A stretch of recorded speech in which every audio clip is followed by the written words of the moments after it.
Hello అండి, ఇగో ఇలాంటి linings ఎన్ని 4-5 ఉన్నా ఇలాంటి ఫాల్స్ కానీ ఒకేసారి తడుపుకోవచ్చండి.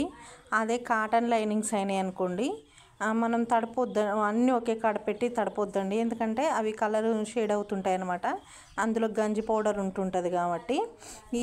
ఇవైతేనేమో కలర్ పోవు కాబట్టి ఇలా తడుపుకోవచ్చు అన్నీ ఒకేసారి. ఇవి ఎట్లా తడపాలంటే, ఇవి మా ఫోల్డ్ అంతా ఇప్పేసి మంచిగా నీళ్ళల్లో తడపాలన్నమాట. ఒక 10 నిమిషాలు నీళ్ళల్లోనే ఉంచాలి. ఇవి పెద్దగా సింక్ అవ్వండి. మళ్ళీ లైనింగ్స్ ఇంకోటి ఏంటంటే పిండకుండా డైరెక్ట్గా తీసి అలానే వేయాలన్నమాట. అలా వేయడం వల్ల సింక్ అయితే అవ్వండి. లైనింగ్స్ అయితే ఈ విధంగానైతే తడుపుకోవాలి. నేను పెట్టి చూపిస్తాను చూడండి. హలో చూడండి, నేనంతా ఫోల్డ్ అంతా తీసేసి అన్నీ ఒకే చోట నానబెట్టాను. ఇవి చూడండి, కలర్ అయితే ఏమాత్రం కూడా షేడ్ అవ్వట్లేదు అనమాట. ఇలా ఇవి ఎట్లా అంటే 70% ఏమో కాటన్ ఉంటుంది, 30% ఏమో సిల్క్ ఉంటుంది.